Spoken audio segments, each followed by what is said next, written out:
Okay, thanks for coming. I really appreciate this opportunity because those of you who knew me way back in the day, I took a little over a decade off from focusing on science so that I could do project development.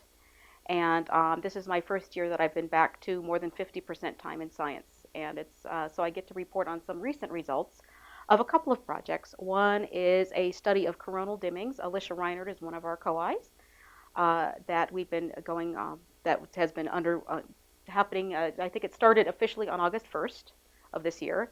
And there's also a team trying to understand solar energetic particle events and how energetic coronal mass ejections cause energetic particles at Earth and throughout the heliosphere. And so I'm grateful because a lot of this original foundations of the work that I'm reporting on was done here in Boulder, and some of it by some of the people in this room. So the motivation is trying to take the clues that we have about coronal mass ejections from the various ways that we observe them and try to understand how they form, what their structure is, and what their 3D topology is, and move towards a more physical modeling and predictive capacity. Now, in EUV imagery, is a range of CME-associated phenomena.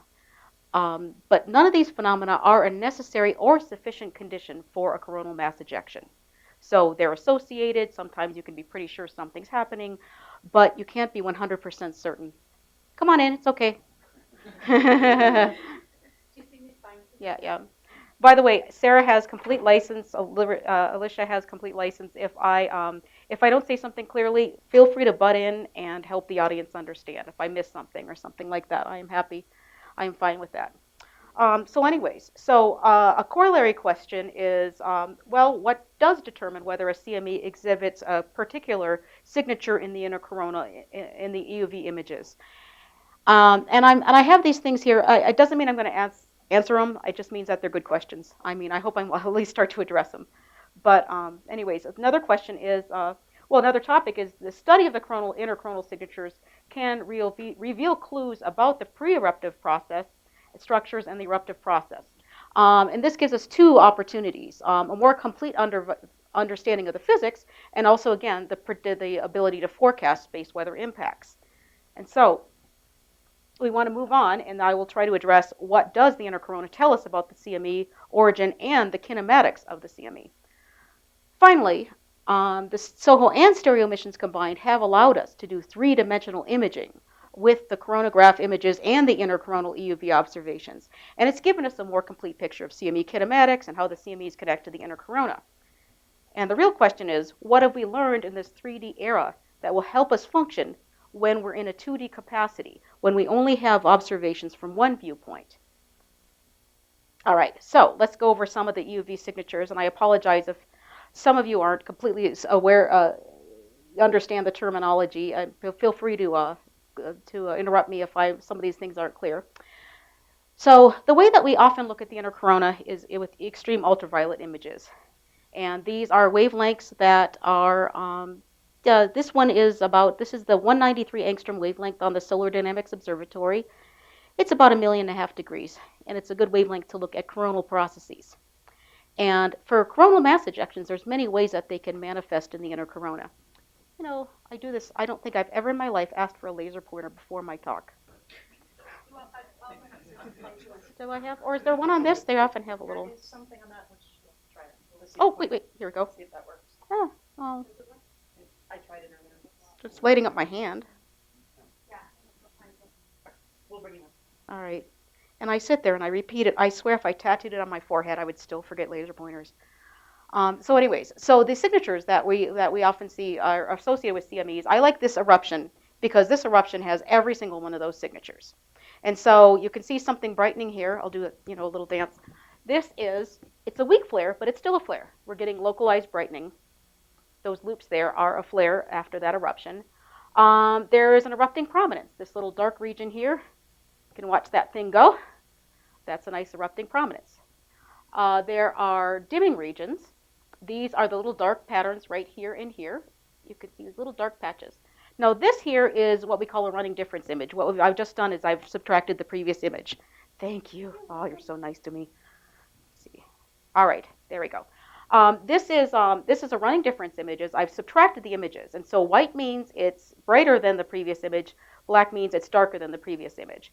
And this brings out subtle things. And one of the things that this process does bring out is if you watch this eruption, you'll see this thing expanding from it, this wave kind of flowing outward. There you go. Do you see it?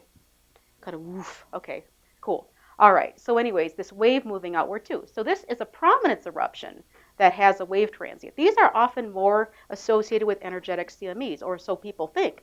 It turns out that there are quite a few other eruptions, prominence eruptions, that also exhibit these wave transients. Those are typically not directly part of the erupting field. What they are is the reaction to the eruption. The corona is being kicked, and you can see it react. Finally, there's this thing here, sigmoids. Those are better seen in a little bit hotter wavelength. So I'm going to move over to GOES, the soft X-ray imager.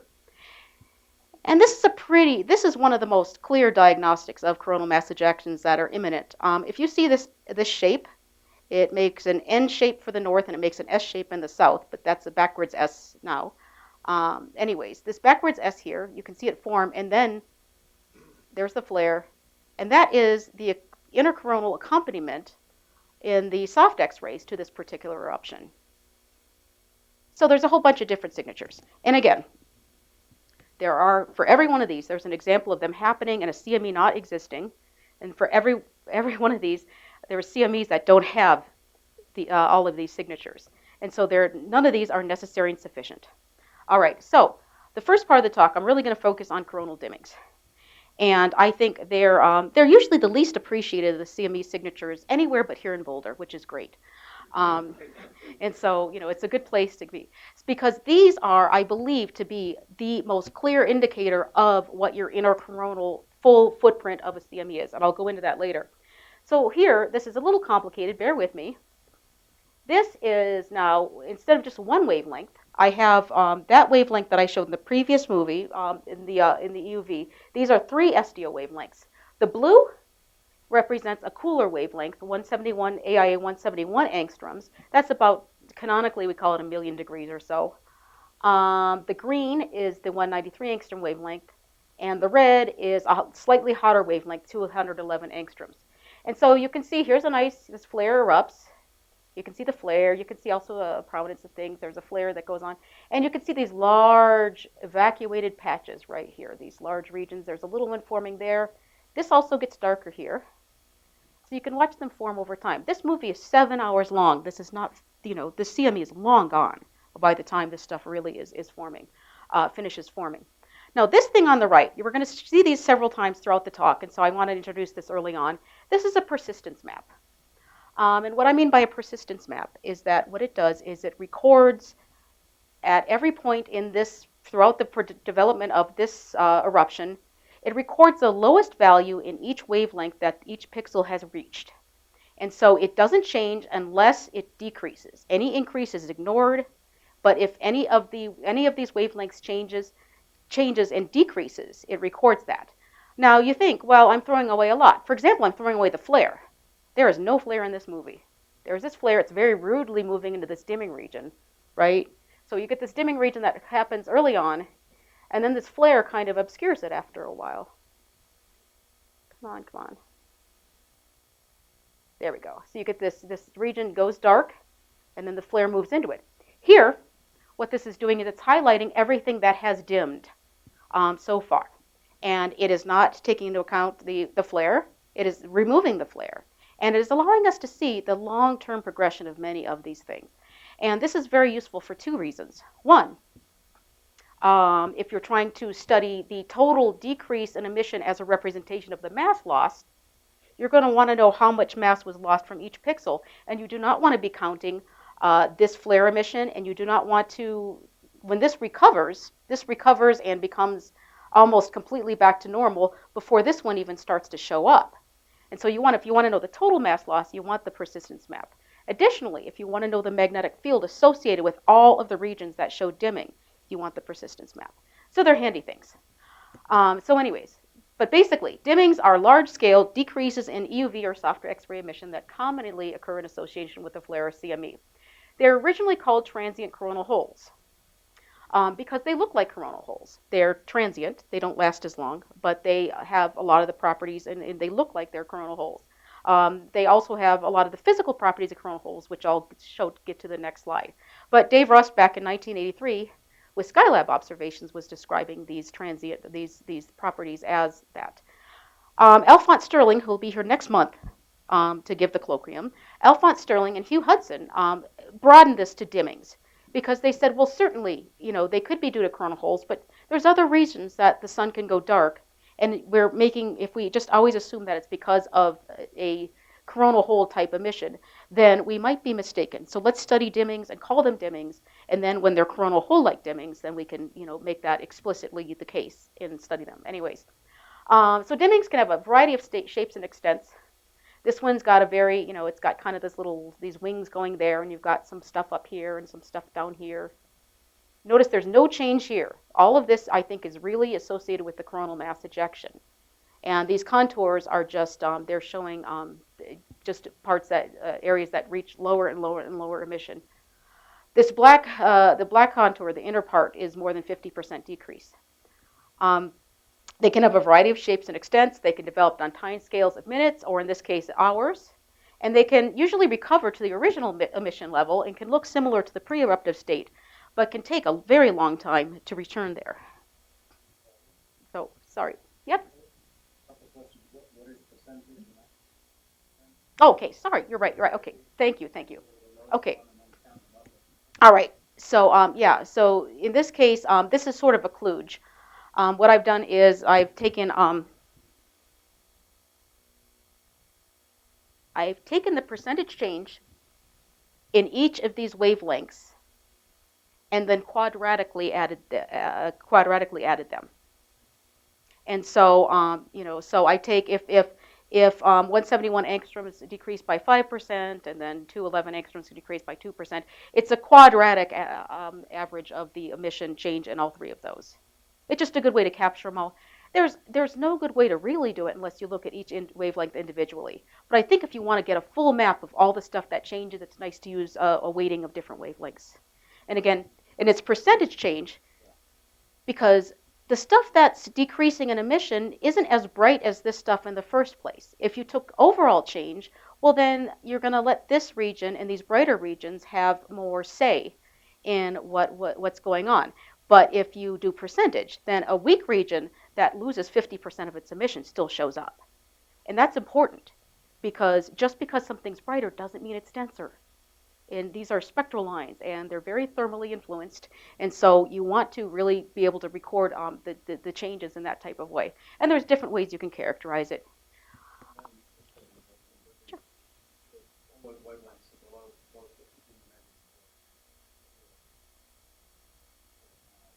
Mm-hmm.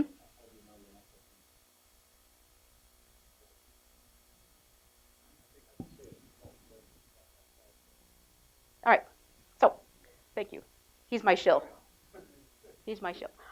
So basically, we know there the classic studies of dimmings. I can call them classic dimmings or mass-associated dimmings or whatever. They focused on this dimmings as a source of mass. Paul Bryans wrote one of these early papers with Richard Harrison. And so they found that the dimmings contribute at least a part of the CME mass, and in some cases really can contain almost all of the CME mass. So that's what I call classic dimmings because there are other types of things that can cause dimmings. And I have if you want to stick around later, I have a whole bunch of slides on all the different ways that things can dim without taking into account the density change. The two most common ones are thermal dimmings. Basically, you can have a large structure and it heats. And it looks like it's darker because it's no longer emitting in that wavelength. It's emitting in a more energetic wavelength. And it can look like a dimming. And so you have to pay attention in the multi-wavelengths, and you have to even look in the hot wavelengths to make sure that you really do have dealing with the loss of mass if you want to study mass loss. The other thing is James Mason is a graduate student at the University of Colorado. His PhD thesis is on this topic. He's in Hawaii right now, but he sends his regards. He's and I think he's graduating in May, So if anybody's interested in a fantastic postdoc, this guy, I can't recommend him enough. So he's got one paper where he talks about these different sources of dimming. Now he's studying dimming in both the EUV images and also in EUV irradiance. He has found that these things, these evacuations of mass, can have an impact on how much EUV emission the whole sun is giving out. And they're almost like anti-flares. You can get a flare, and it can increase in emission, but in some wavelengths, the decrease in emission associated with the CME is is larger than the total increase due to the flare. And so James has been documenting many of these dimmings with the EVE instrument.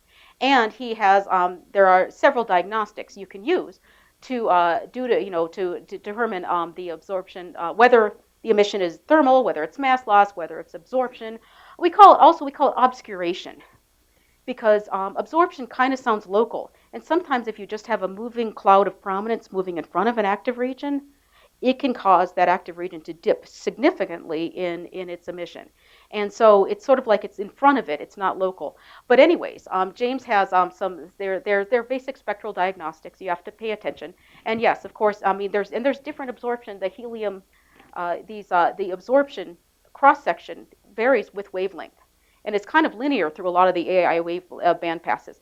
And so if you just look and you see, well, it's increasing with wavelength or something, the dimming is increasing with wavelength, and it looks like it's kind of, it doesn't look as coronal holy, then we document it like that. I have some good examples of these. I don't know if I'm going to get to them. They're in my extended slides. But again, I'll find Phil later if he's the only one interested.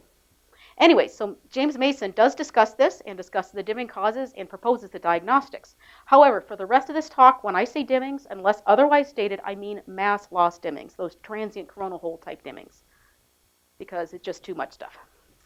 All right, so the dimmings, they typically decrease faster than they recover. The decrease is on order of 1/4 of the recovery time, but there's a huge variation, and I'll show you a little later partly why that's so.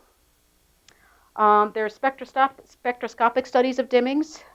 One of some of the more famous ones, and this is an early paper on this, is finding that there are Doppler shifts consistent with the outflow of mass. Then again, so that these dimmings that were originally called transient coronal holes can exhibit that type of property of a coronal hole, outflowing material. Now, here comes my question. I recollect that the coronal holes are the sources of the fast solar wind. There's fast solar wind coming out during those phases. Yes. Okay, so your director, who's not here this week, but he did some of the, he looked into non-thermal line broadening and other propagation properties, including the growth of alphane waves and the evolution of this structure. A coronal hole is just not a closed field region that just has less mass or is not as dense. It also has different flow properties and things. And so Scott has done some more extensive studies looking at this thing as it goes from simply an open field region into an actual coronal hole type thing.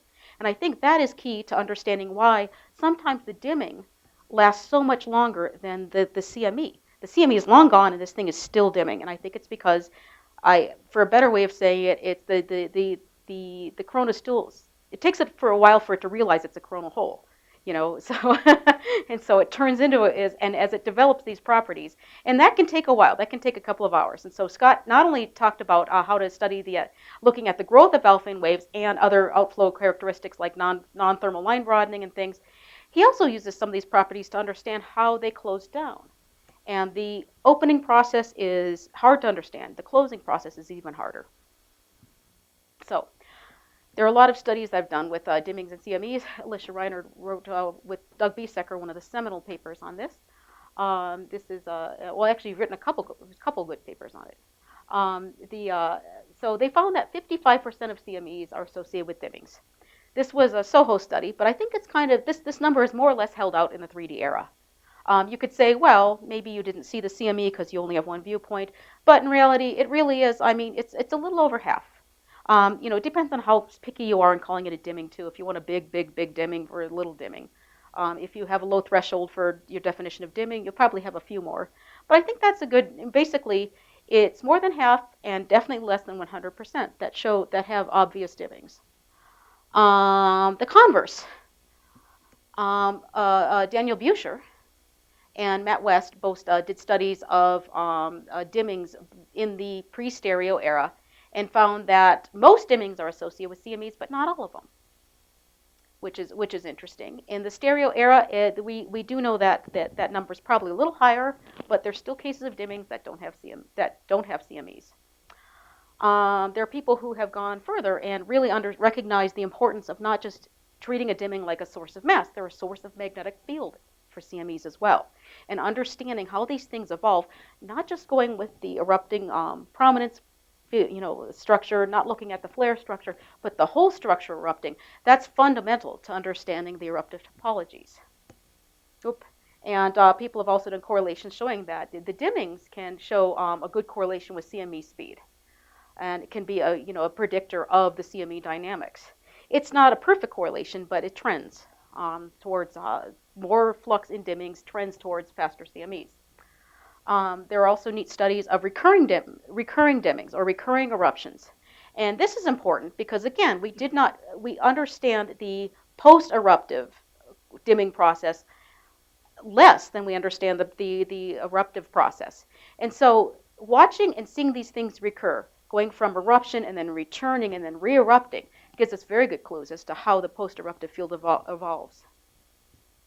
Finally, there are neat things, these little mini CMEs. It turns out that dimmings, these little small bubbles, sometimes these are little things that look like CMEs in the inner corona and may or may not have a coronal manifestation. They can exhibit dimmings and eruptive structure similar to normal CMEs. I think it's a clue as to how the dynamic process of small-scale flux regions influences the larger-scale corona. So anyways, so just as an idea of how these the magnetic field of a dimming looks. This is a famous CME. This is the CME that wasn't. This is from January 2014, and everybody predicted a huge impact at Earth because the flare was right here at this center, and it was a big, big, big old flare. But the dimming was mostly off to the south, and it's off to the side. And what I'm doing now is I'm taking this is a difference, so dark means it got darker, and bright means it got brighter, between a pre-eruptive image and a post-eruptive image in AIA 195 angstroms, which is roughly, again, 1.5 million degrees. And so here you got these big, kablamos, but again, the kablamos seem to be mostly out here. I don't know, what's the technical term for the post-eruptive zone or whatever, I don't know. Anyways, so you get the sense that there's more of an impact down here. Now, blue is positive outward polarity that's strong. Green is positive outward polarity that is not as strong. And the same for yellow and red. Red is strong negative polarity, and yellow is weak negative polarity. And this dimming here has, you can see for the largest parts of the dimming, there's different structure. You get weak positive polarity here. You get weak negative polarity here. If you're going to predict a magnetic cloud just based on that, then you would have a BZ southward structure. And so this is an example of an event where, studying it later on, Layla Mays just finished a paper on this. Oh, I didn't put her citation there. Layla Mays, wonderful person. Anyways, Layla has written a paper on this discussing how we can modify our models and our understanding to using all of these UV signatures to forecast whether something will hit Earth. And so, yeah, and so anyway, so we can predict, sometimes we can predict the magnetic field of the whole erupting structure, and we can correlate it with the ICME structure. It doesn't always work. We're not sure why. So, going back to the CMEs. This is a very neat paper. Alicia, that I mentioned earlier, Alicia and Doug broke up the CMEs with dimmings and the CMEs without dimmings. Black is a CME with dimming. White is a CME without dimming. And they found that there's a somewhat of a trend with flare flux. The more energetic the flare is, the more likely it's going to show dimming. But the real thing, the cutoff, seems to be CME speeds. CMEs above, they found the threshold, at least for that study, 780 kilometers per second. But basically, faster CMEs almost all show dimmings. And slower CMEs sometimes show dimmings. And so I want to revise our questions. Why don't all CMEs have dimmings? What I want to ask is, why do only some slow CMEs have dimmings? And I think that's very important to understand, that fast CMEs all do. There's something happening in the difference between a fast CME and a slow CME that connects whether a dimming is going to appear in the lower coronal images or not. All right. So, and I think that's linked to this question. Why do some CMEs not have dimmings? Well, I want to make a comment here because I think it's very important for people to understand. When you look at these EUV images, they look so dynamic, and they look like all this stuff is happening. But I think you get this false impression of what you're seeing. The emission lines that you're seeing are typically they're collisionally excited, which means that they are a function of density squared and not just density. And there's much more density low in the corona. What you're getting is a false impression that a lot of this stuff is happening low down. What you really have to think of is if you see a dimming, you have to realize that you're getting an evacuation of material that is convolved with the stuff that's already emitting. And so you're going to get the impression that the dimming is low down. Dimming that happens higher up, even if it's 50% decrease, is not going to show up as well as the stuff that's low down. You have to take into consideration and convolve it with the emission, which is coming down with the forced fraction of a solar radius. Most of it's coming from down there. Same with waves. These EUV waves, which I showed you earlier, it looked like there was something traveling on the surface. That is not what's happening. They are the footprint of an enormous propagating structure. This is a heliospheric phenomenon, and you're getting the ground track of it because you have to realize that this is an impulse that is convolved with an image that, for most of the emission, is happening very, very low down. And so this becomes a difficult problem because what you're seeing just a small symptom and the lower part of it, and we're trying to connect it to something that goes all the way out to Earth. So anyways, that's an important note, and keep that in mind as you see these things. So anyways, but the motivation for this part at least is original discovery that when present, EUV dimmings appear to be the best indicator of the location and extent of the white light CME. People have looked at flares, and they found that the flare can be to the side of the CME, it can be under it. The flares are teeny, dimmings are big, and so so the extent maps better into the dimming. Flares are not a good indicator of the spatial size or even the center polar angle of a CME. Same with lots of other types of phenomena. Dimmings work best for that. And so this is an original paper that we wrote back in the days of SOHO. This is an SOHO EIT image, 195 angstroms. It's green because it's green. I mean, every instrument team likes different colors. I apologize. It is what it is. Anyways, and I like the green, so that's cool. Anyways, this little white outline, I don't know how well you can see it, but this white outline is where we saw the dimming happening off limb. This is another difference. So this is this image with the pre-eruptive image subtracted off of it. This thing right here is the flare, and you can see the dimming flanks both sides of the flare. And then if you go out, you can see where the CME is. The CME is, this flare is right kind of in the middle, and there's the dimmings. So let's move on to another example. This is the same region on the other side, rotating around. The flare is here. The dimming is almost all to the north, and the CME structure is almost all to the north. And so the flare is to one side. It's to a leg of the CME. This is a streamer structure. This is your CME structure. And the dimming is telling you that the CME is going to be to the north of the flare. It's not going to be centered around the flare. Similarly, here's a nice halo. The flare was here, dimming was all to the north, and most of the halo emission is to the north.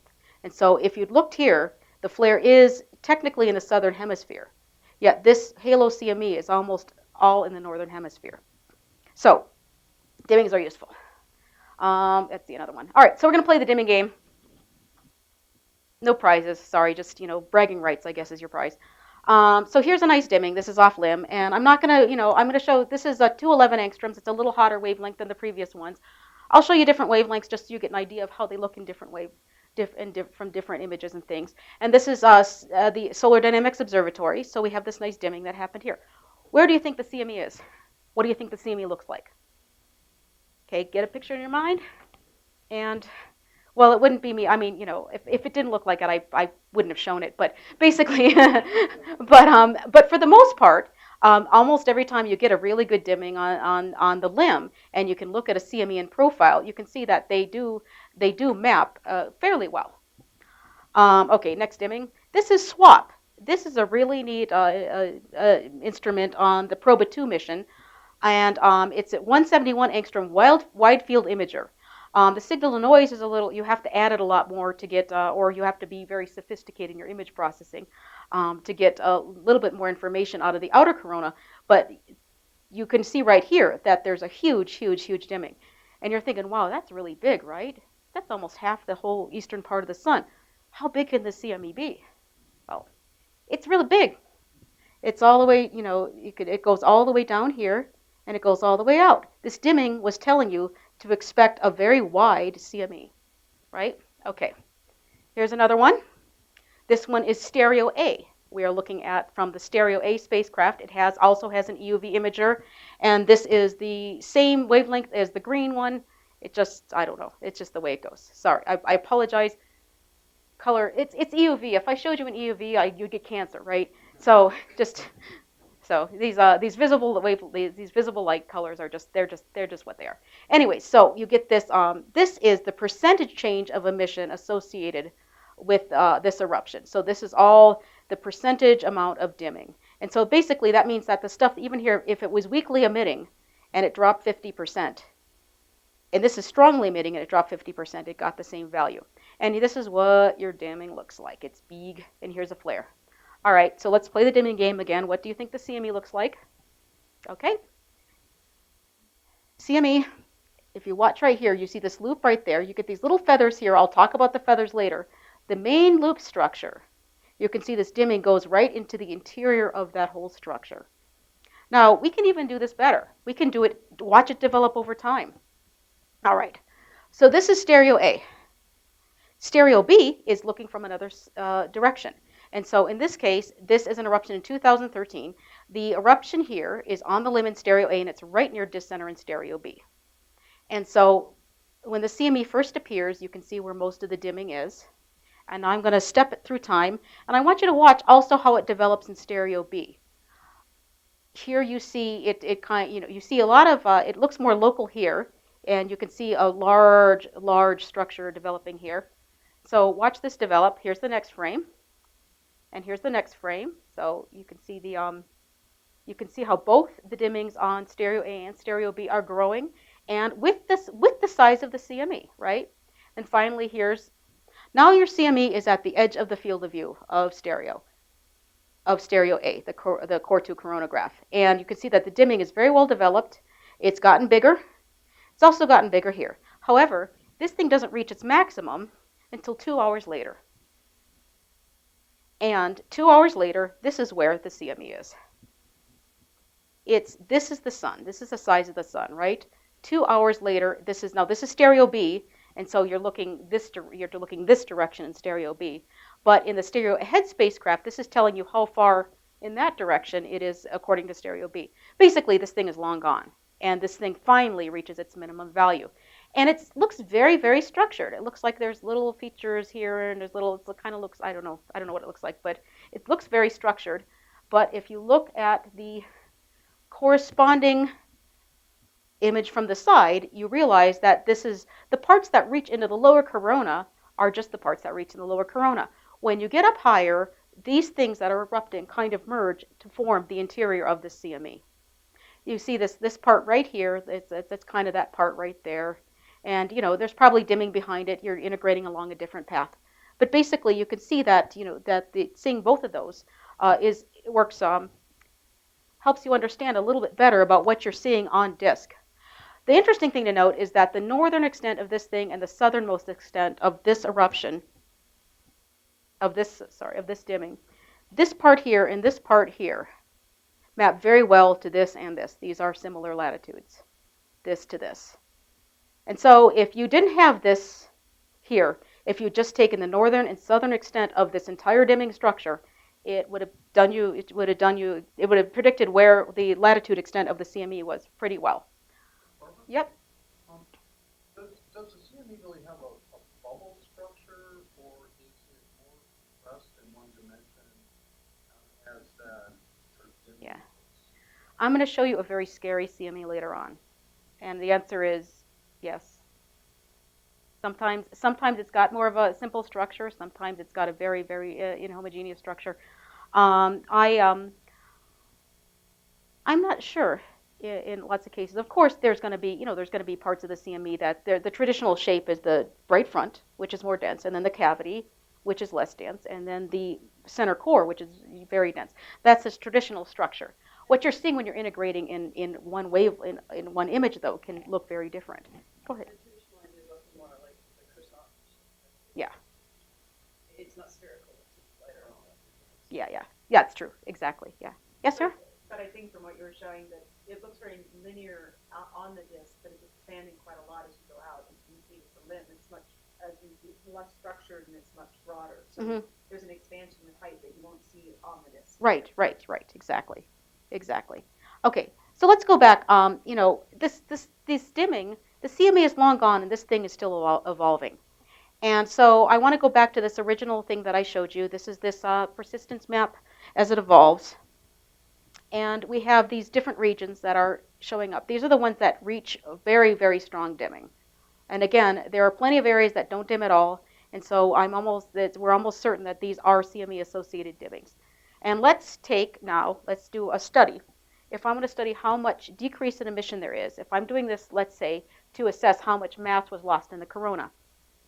If I took all of these regions, and I don't know if you can see the color of the outlines, these are different. The colored outlines are the regions I'm talking about. If I take everything within all of these outlines and add them up as a function of time and normalize them to their original emission, they drop about 40%, and then it starts to come back.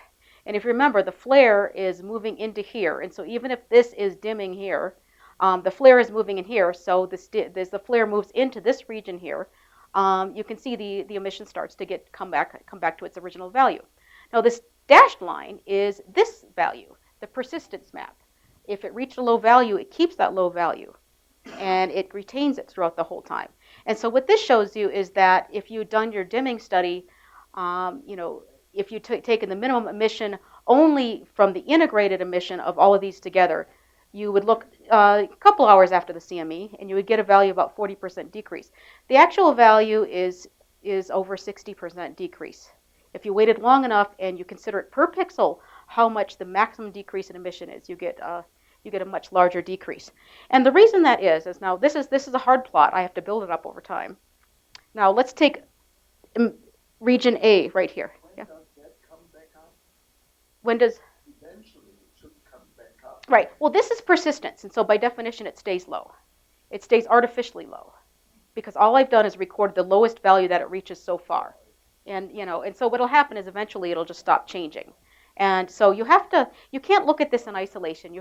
That's why I always show a persistence movie alongside the real one so you know what's going on, and you can't be misled into thinking that this thing is just there forever.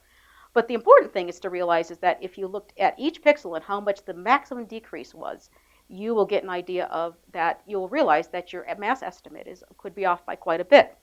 Now, let's say region A reached its minimum first. And so what I'm showing here, this is the time that region A reached its minimum. These two lines, this line here and this line here, are the associated total emission and persistence emission. So even within the region, there is variation so that the total flux is evolving, and so it's not really representing the minimum flux reached throughout the entire region. And so the black line is this value right here, the dashed line is this value right there, and this is the time that this thing reached its integrated minimum emission. All right, so now it's going to get uglier. I'm going to put the blue one in. Blue one's not too much later, so that's fine. These two together evolve together, and the blue one it decreases a lot more, but it reaches its minimum value pretty close to that time. Okay, the purple one's different. The purple one is this one is large, and so the apparent decrease is, if you integrate over the whole thing, isn't as much. But if you do the persistence, the variation within the whole region is much lower. And purple takes 2 hours longer. This region C is 2 hours longer than this one. You think that this thing is recovering at that point. It turns out that no, there are regions of dimming that are just starting to form as this thing is, as it looks like that this emission's coming back up again. Let's wait for D and E. Those come quite a bit later, right? And so you're like, wow, that's many, many hours. That's a long time. And the CMEs, again, is long gone. But I want to point out something. If you take into account how much contribution these regions had to the total dimming, you'll see that the red and the blue added up together are still, they're a little less than the entire region of the purple region. And so if you had not waited a couple hours and built up your persistence, you would have lost a lot of the change in emission that was happening in this region. And these two, this little sliver, this is this little sliver here, this is this little sliver here, this is telling you that you can probably ignore them. They didn't contribute a whole lot to the dimming, right? So anyway, so that's it's an interesting thing. I'm not 100% certain why there's so much, well, I have ideas, but I'll get into them a little later. But basically, the dimming evolves very differently. All right, so let's get back to what dimmings are telling us about CMEs. This is a halo CME, and there's lots of stuff going on. Here's a CME that happens here. Then there's a nice halo, and then more outflow here. It's very messy, and this is LASCO see-through. A halo on this side of the sun generally indicates a CME heading towards Earth, and people are interested in these things. They want a halo CME. They want to study that because they want to understand what might impact Earth and cause space weather at Earth. All right, so let's look at the change in emission. This is 211 angstroms, a little bit hotter. This dimming patch is mostly to the north. It's not all the way around. It doesn't show a CME happening right here. It is mostly to the north. And so do we believe the CME or do we believe the dimming? Right? Okay. So fortunately, this is 2011. This is when the stereo spacecraft was right exactly perpendicular to this thing. And so we see the halo coming at us. Halos are hard to diagnose because they're just this big waffly thing. But if you see it from the side, then you might get a better idea of what the structure is. And so I'm going to rotate this. I'm going to move it over to where stereo A is. And I'm going to show you what it looked like in stereo A. And certainly in stereo A, most of the dimming is happening, again, near the equator and to the north of the equator. Now this is what, if you look in the stereo A inner corona graph, this is what the CME looks like from that side. What you're getting this loop structure. This bright structure is mapping into the dimming.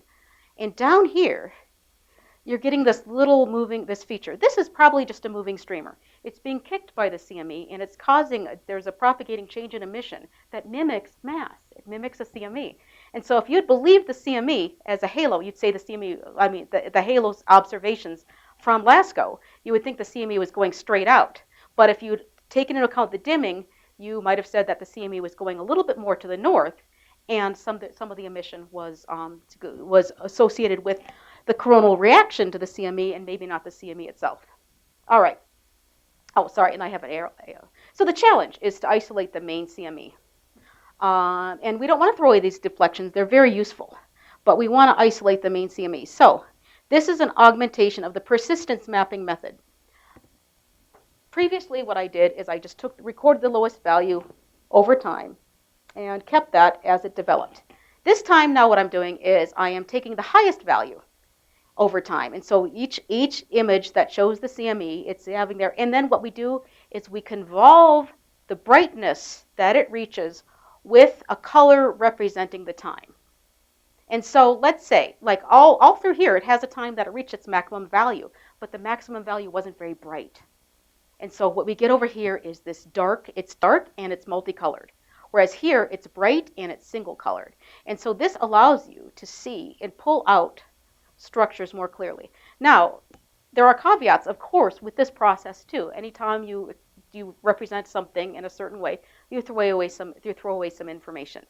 But I am pretty sure that we can say that if you see a consistent structure, all of one, what I call kinematic profile, basically you can see the development over time in the different time stamps, color stamps or whatever.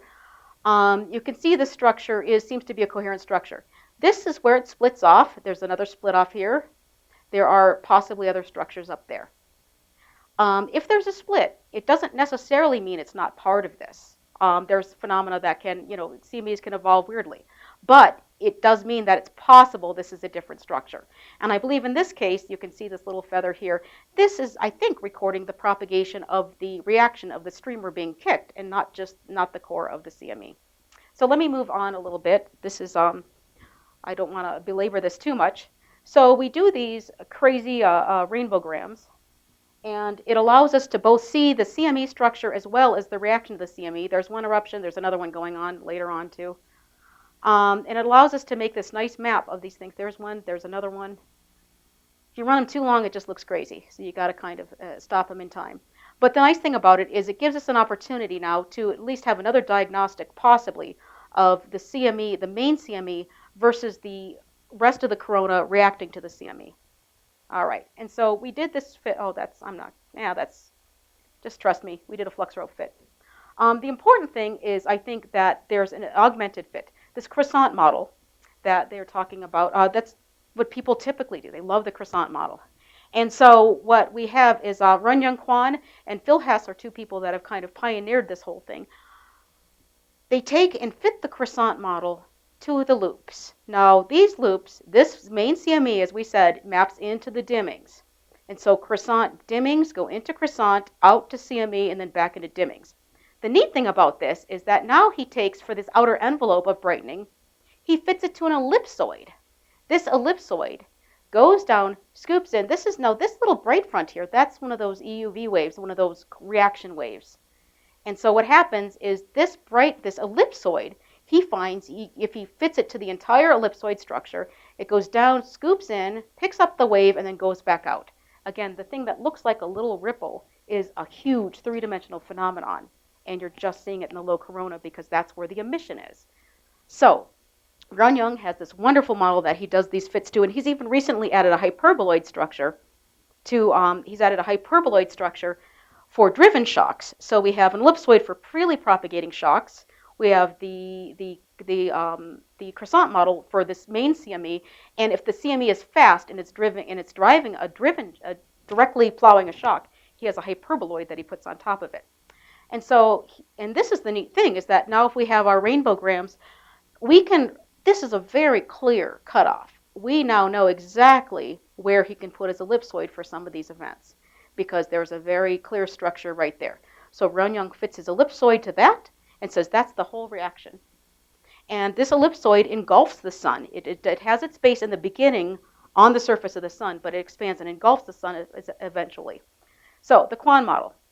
CME stays local, but the reaction and brightenings are global. The CME is not, what I mean by local is it's moving mostly outward. It can get wider, but not super wide. Whereas the ellipsoid, so the croissant always stays rooted in the sun, whereas the ellipsoid almost always expands around the sun.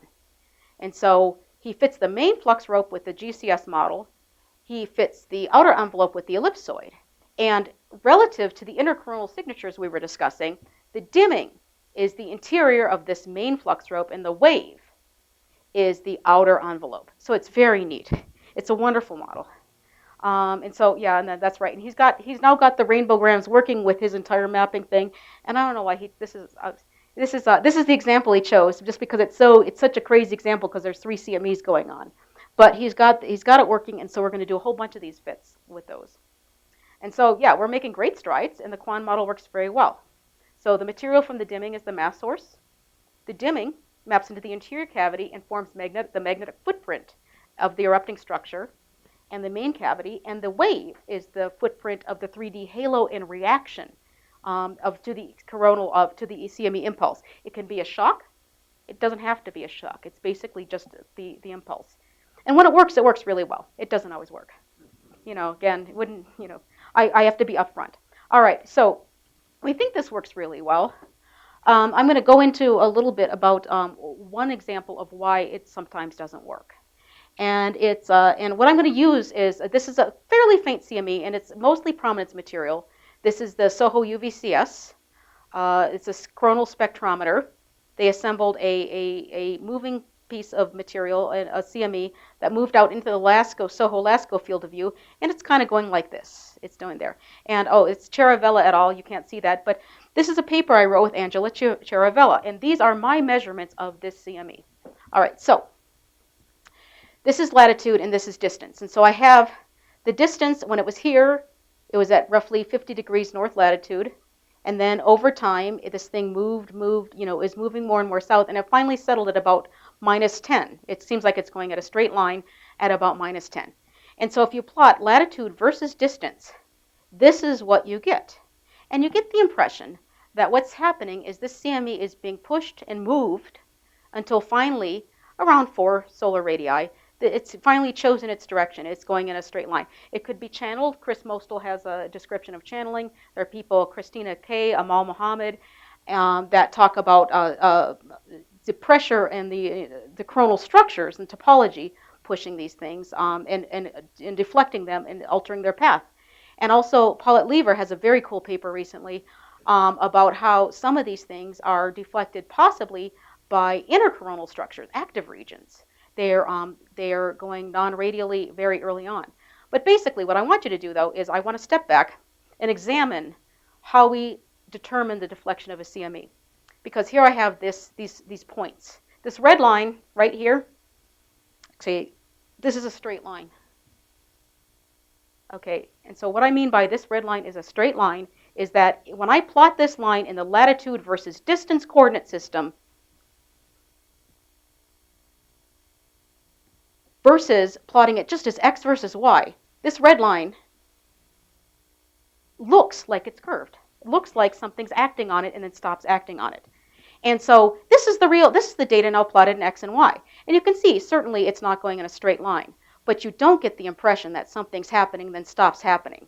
You can see that throughout the whole time. There's different forces and things. There's different things going on.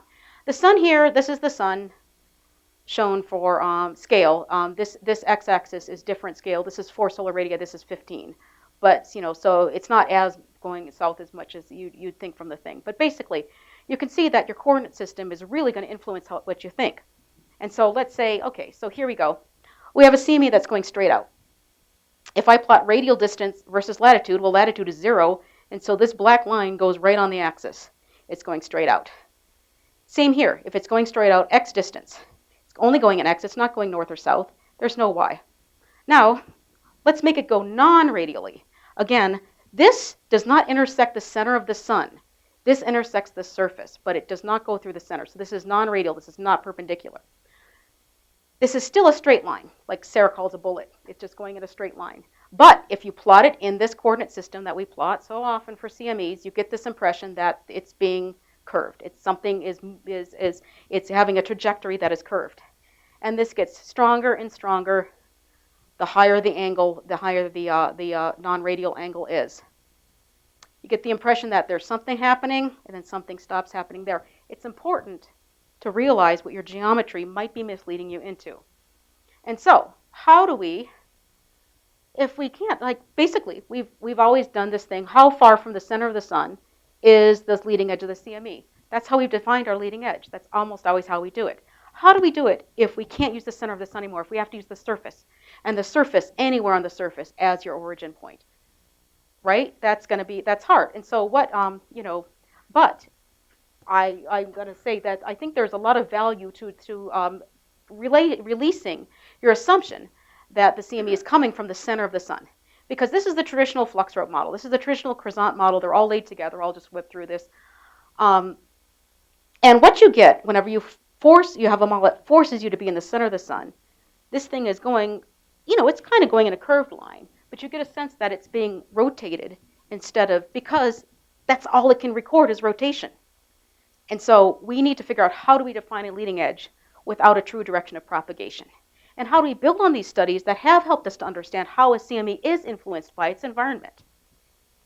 And we go back to something we did with wave propagation. This is what Meredith Wills Davy and I did. It's something called Huygens plotting. And so here you have the original wave location of the wavefront is shown here, and we have evenly spaced points along the wave. Now, for the next wavefront, we say, what is the point of closest approach for each of these points along the wave? And we do it for each consecutive one. And so what you see is an evenly spaced thing later on you get a sense of a convergence here, you get a sense of a divergence here. It's not a physical model, it's just a mathematical type topological thing. But it gives you an idea of how this thing is moving and distorting. And it can also help us understand how a CME is evolving without making assumptions about the origin. And so let's do the Huygens plot for the CME. All right, so here's the different CME locations, and each of these is the Huygens plot. So I have this is the CME location, and I've said for this point right here, what's the point of closest approach of the previous CME? What's the minimum distance that this thing had to move relative to its previous location? And it's here. And so I've done this for all of these things. And the neat thing about this, now the black lines, those are our maximal Huygens vectors for each of those sets. And so this black line here, this black line here, that's black line here, those are telling us that's the maximum Huygens vector, and it's a proxy for a speed. These are images, they're just taken as static time, so you take the maximum Huygens vector divided by speed, divided by the time between the images, and you get basically a speed. Now then, you don't have to use the center of the sun. You can use your Huygens vector as your flux rope footprint. And so the challenges of capturing the CME topology are, we know that they accelerate and decelerate. We know that they expand laterally. They go non-radially. They can change in direction, and they can be asymmetric, and they can expand asymmetrically. Almost all the current models have reflective symmetry, and they are anchored relative to the center of the sun. So the current models can do these two. They cannot do this, this, this, or this. And so I'm going to close with a really neat example of why it's important to do this and what it's telling us about the evolution of a CME. And so this is an eruption. It's a close-up in this STO-AIA. Again, it's kind of staggering. But anyways, flares here. And, I don't even have to do differences. You can see most of the dimmings down there. If you watch up here, you don't see a lot of change. Most of the action's happening down here. So you predict where your CME is going to be. You think your CME is, even though the flare's in the north, you think your CME is going to kind of be, kind of around the equator, right? All right, so this is what the CME looked like. Prepare to be amazed. Okay, this CME originally is kind of right there, but then over time, you can see it's expanding very weirdly non-radially. It has this large loop that goes far south. And that's not intentional. That's just the way the movie's running. It goes far south, and it's and so how do you fit a croissant flux rope to that thing? And this is only from one viewpoint. Who knows what it looks like in 3 dimensions? But let's take the one viewpoint and just say, well, let's go ahead and just assume that, at least it's going to tell us something about the 3D structure. So here's your Huygens plots. The maximum speed of the original couple of frames of the CME is down here, and this is the black lines are the maximal Huygens vectors. They are way down here. They're not at the center angle of the CME. The flare is in the north. The CME's main, strongest propagation is to the south. Now you could say, well, is that because the CME was kicked more in this direction, or is it because the corona is modifying the course of the CME? And I can say, I don't know which it is. I think it's important to get a lot of these plots together and look at it to really understand. It's a question of nature versus nurture. Did the CME have more of a push this way just because of the way the CME was, or did the corona send it more out this way? If there's higher pressure here, you could imagine that here, lower pressure would move more quickly there. I think in this case, it's a case of nature, because if you look here, these Huygens vectors, they're not intersecting the middle of the sun. I feel like they're pointing at the culprit right there. The original eruption is coming from here. The main eruption is here. And the dimming is all of the material all of the magnetic field that came out with the eruption. But I think the original impulse is here, and it's pushing this way. And I think that's what the Huygens plots can tell you. They don't always tell you that. Sometimes they look wacky. This one has, I don't know if you can see that. There's things all over the place. And so sometimes they don't tell you that. But the nice thing about this is the dimming in stereo B. Here's this little dark region. These black arrows are the extents of the dimming in stereo B. This is the same thing in stereo A. The dimming in stereo A matches the extent of the stereo A dimmings, and it also matches where the CME was. And so fortunately, this is a CME that does seem to be going mostly centered above the dimming region. It doesn't have a lot of non-radial propagation. So perhaps when we get different Huygens vectors, it's because there's just not a lot of huge difference between the maximal vector and other areas. Anyways, so I'll just skip through this real quick. This is my last slide. Do dimmings outline pre-existing magnetic structures, or are they forming during eruption? That's an important question, right? The answer is yes, both. All right. And Larissa Christa, who is in Europe right now, and if you guys really want to understand the magnetic structure of dimmings, I encourage you to pursue this with her. She has a wonderful way of explaining how a region, as it erupts, can recruit other areas, more coronal areas. And so as this thing rises, it's going to connect to coronal field lines higher up. The lower down stuff may not be participating in it. So you can skip over some regions that aren't erupting, and then you can see dimming farther away because that's where it's connecting. So anyways, in conclusion, I think we're doing neat stuff, and I'm not sure what they're telling us. I think we're at a starting point where these topological models we're seeing their limitations. So this is the point where physics has to take over. My goal is to get a lot of these events and try to get a good sample so people can start to look at these and really try to understand their physical underpinnings of these things. And hopefully it'll pave the way to understanding not just CMEs, but also CME-associated phenomena. So, thanks.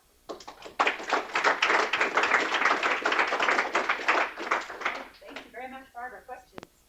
The dimmings are going on for a really long time after the CME is really projected. Where's that mass going? Okay. Well, this actually relates a little bit to Michael's question too. Okay, so what's happening is this thing pushes up. So this CME is here, and this is the stuff that is, I call these, like this dims because it's part of the original erupting structure. This dims because for this to leave, it's got to drag these things with it. And so it dims later. And so that's part of it, is that basically the CME can be pretty far gone before this stuff even starts to dim. Another thing, though, is that the dimming is not just a simple matter of mass. Remember, these things are effectively coronal holes. And so I think what happens is we're getting an understanding of what it takes for static plasma to set up a coronal hole-like flow. It can take a while. And I think that's part of it, because again, with Scott McIntosh's studies of the non-thermal line broadening and things, you can see a delay between when a field line starts to open and when it fully is manifesting coronal hole type like properties.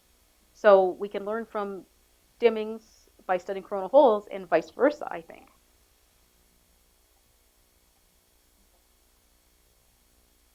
I had a question. Mm-hmm. So you demonstrated that case where there was a lossless CME, and it looked like it was a halo pulling straight at us, and then the dimming was off to the top, Mm-hmm. and the dimming was right in a sense. We proved that with the stereo, and we no longer have stereo. We no longer have the three-dimensional. How do you think you can use dimmings? Oh, thank you. Yeah, thank you. That's a very good point. So this is our thing. It seems like this is effort that me and Alicia are working on. We think that the latitude extent of a CME can be very well predicted by not just the off-limb dimming, but the on-lit disk dimming. This arrow here and this arrow here are these two arrows. This is telling you that at least the original loop of the CME will be extending here. Now, if that works in latitude so well, then it possibly can work for longitude too. Why not, right? We can't, there's not any real way, I don't think we could really conclusively prove it.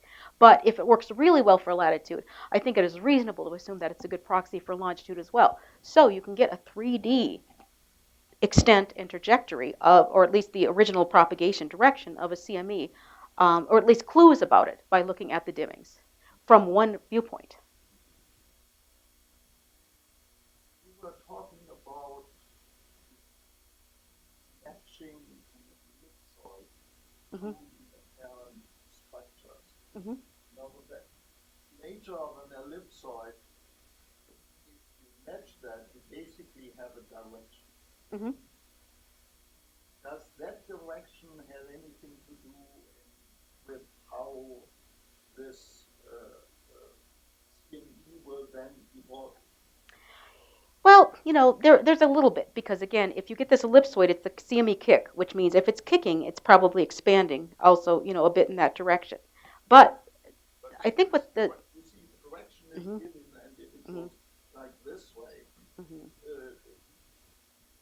then... Okay. Oh, I see what you're saying. Okay. Well, the original axis of the ellipsoid, of this ellipsoid expanding, is almost always very close to the CME axis. And so what the ellipsoid is doing is it starts kind of co-local with the flux rope representing the CME. But as the flux rope goes out, the ellipsoid is expanding more in a three-dimensional sense. This is really mostly just 2 dimensions. It's 1 over r squared. This thing's moving outward. But the neat thing about this is we're doing this for our SEP team, Understanding Solar Energetic Particles, is that there are a lot of solar energetic particle events that are received at all 3 spacecraft. There are examples of SEPs received at all 3 spacecraft when they were 130 degrees apart. So exactly spaced throughout the heliosphere in the ecliptic plane, but still very well spaced, and strong SEP flux. And so this thing right here, which goes global, I think is very important to understanding that. So that's why we're making these maps, and we're trying to connect them with the assumed footprint of the different spacecraft. And so you would expect that a spacecraft that's got a footprint close to here will get SEPs first, and then later on, as this thing expands and the spacecraft's footprint is over here, it's going to get SEPs later. And it's bearing out pretty well, better than anything else, but it's not perfect. And so that's why we want to kind of get a whole bunch of these events and start to accumulate them. It's a 4-year project, and we're not even through our first year. And so, I'm hoping that by the end of the 4th year, we'll be able to have a lot more to say about the difference between this expanding structure and really the real the actual CME structure.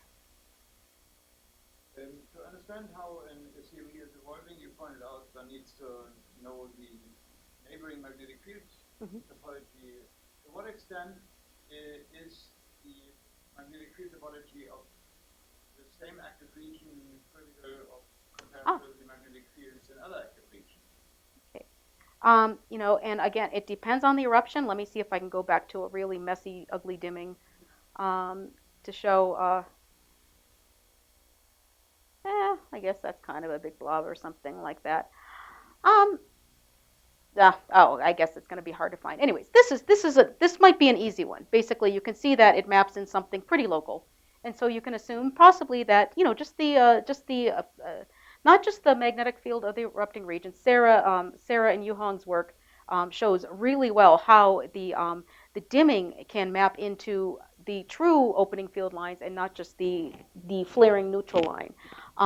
But this one, in this case, I would say probably I would expect that the standard hemispheric rules would probably apply for this CME. For the one that like this, no. Oh, I don't know. You guys want to be here all day? Okay. Well, that one's pretty ugly. That little that arachnid-looking thing, that's ugly. This one here is a very good example of how it fails when we only use the active region. Oh shoot. There. That's an example of how it fails when we only use the active region. And so, again, if the CME is going like this, and if this is equally weighted, which it's unlikely to be, right? This is probably weaker field. And so, but if we say that the CME is going straight out like this, then the part that hits Earth or part that hits your spacecraft could be some of this stuff and not this stuff here. This is probably higher pressure, and so the CME itself will probably have more strong field eventually weighted that way. But we do know that this stuff is becoming part of the CME. And so it just depends. I mean, that's the thing. I want lots of events so people can tell me the answer. And if they don't tell me the answer that I don't like, then they just won't show up in my talks. So.